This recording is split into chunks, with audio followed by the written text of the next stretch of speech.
My humble encouragement is if you desire to adopt, it's likely that fostering to adopt is not for you because your heart is going to go on an emotional roller coaster. And children who are placed in your care oftentimes will go back home to be reunified. And then you have to be an advocate for that. Even when you feel like sometimes those circumstances are unideal, the requirements for a parent to get their children back are very minimal. And so oftentimes, we just cover our kids in prayer. I trust the Lord, even though sometimes I don't trust the system. I don't trust all the people.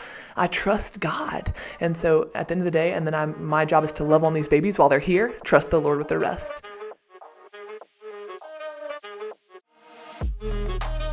Hey, you guys, this is Christy Young with The Gritty Gospel, and today I want to answer a question that we get asked often in the event that the answer can help you. We get asked all the time, or told by friends, or asked by sweet neighbors.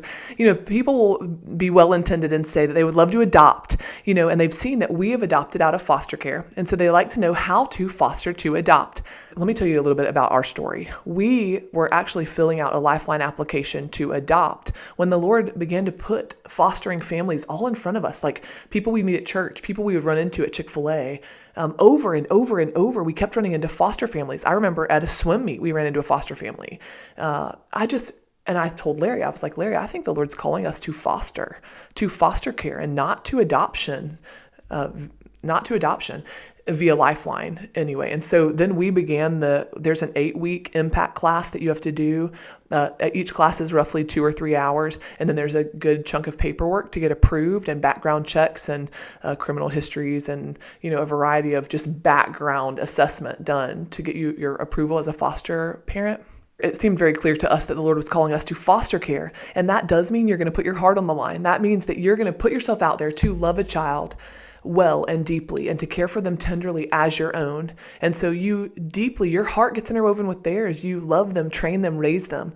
And for us, we do it because we love the Lord. And that child is no different for us than our biological kids, that we don't know how long they will be in our care, but we trust God's timing. We trust Him. And that baby, God loves that child more than we ever could, just like He loves our children more than we ever could.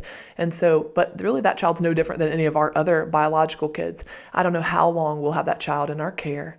I don't know how long we'll get to pour into them, to disciple them, to train them, but it's our job and responsibility as we feel convicted by the Lord to pour into them for eternity. And then we trust God with the rest. Okay, so let me give you a little bit of background. We've been fostering for 8 years, and we have had 7 children in our home during that time. Now, some of those kids, we had 3 kids for almost a year or more, and then we've done respite care for 4 kids. Some of them were just for a night, some of them for a week at a time, another one was for 2 weeks. It's just varying degrees of time. Now, of the placements that we've had, we really had 3 long-term placements. We did adopt our little Jay, Acacia Jay, out of foster care. We had her for 2 years, and we adopted her right after she turned 2. So I guess what I want to say is this. There is like a partnership track and a foster to adopt tract. Here's the deal. The partnership track is where you don't really desire to adopt, that you want to be a foster parent, which means you desire to take in other people's children and care for them, and to be an advocate for the mom, to be an advocate for reunification, to be an advocate for helping heal the child, care for the child, and at the same time encouraging the mom, rallying for the mom, cheerleading for the mom, with the goal that reunification happens and you go back home. Here's the deal. With the foster to adopt tract, which is not even really a separate tract, it's all the same things. In the foster to adopt side, you still advocate for mom. Your goal is reunification always from the beginning of a case plan. Kids have been taken out of a home for a variety of reasons, but the goal is to rebuild and rehabilitate the children and to rebuild and rehabilitate the parents with the ultimate goal that those kids and that parent can be reunified. And as a foster parent, whether your mindset is to just always be a foster parent, never to adopt, or whether you would be open to adoption, those are the same goals. The goal is reunification with mom and dad, or mom or dad, the parent that would be making wise choices and trying to get on their feet and working a case plan. That has to be the heart of a foster parent, because that's the goal. The goal is that families would be reunited. Now, here's the deal, though. If you're willing to adopt, then those foster kids that are in your care, if a parent is not able to stop doing drugs, to find stable housing, to find stable work so that they can make a stable income to support their family, if they cannot let go of the abusive relationship, there are a variety of reasons that a child might get taken from a parent's home.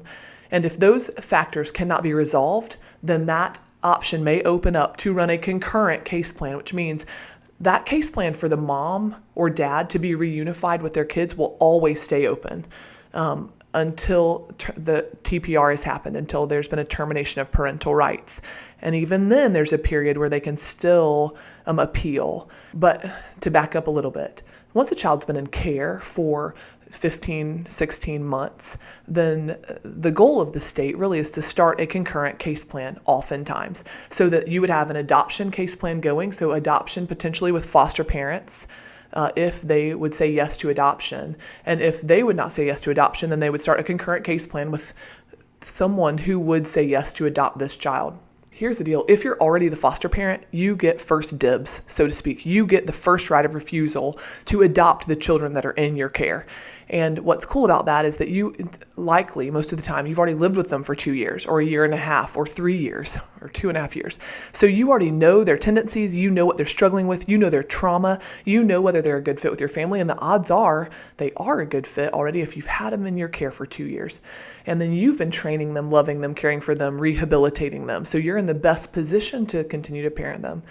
But basically, you can't go into fostering with this mindset that you just want to adopt and that the first child that comes in, that you will just get a child to adopt. So my humble encouragement is this: if you choose to foster, it should be with an open heart to loving broken people well. You've got to love broken parents who are making poor choices, and to know that you are no better than them, that we're all just a step away, a decision away from maybe making mistakes. And a lot of times I get it, there have been life choices over a long period of time that have been a detriment to children, which is why the state takes them from their mom and dad.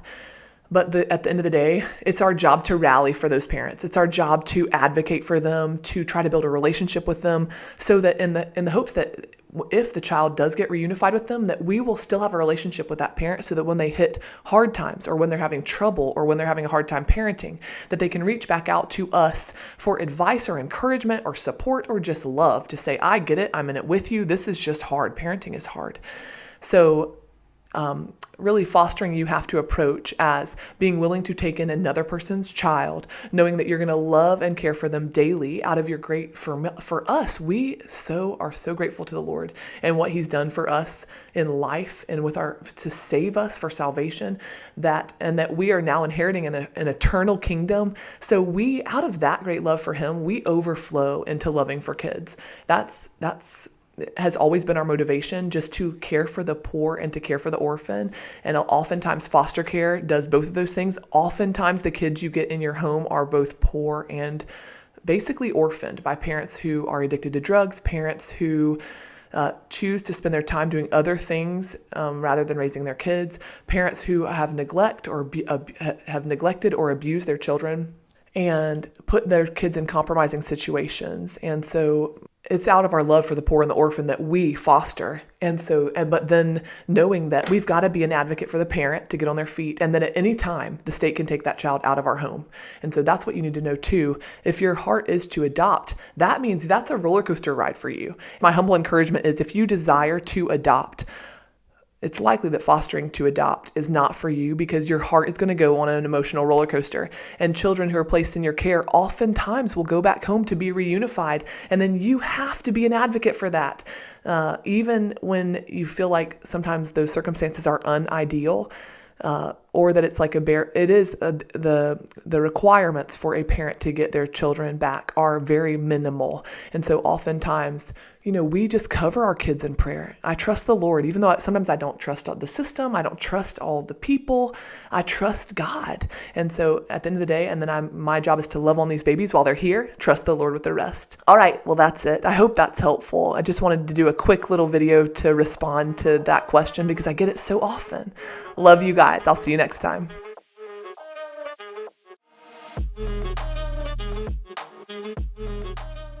Alrighty, you guys, thanks so much for watching. Please share these videos and like and subscribe to the channel because it helps support the ministry so that we can continue to create content.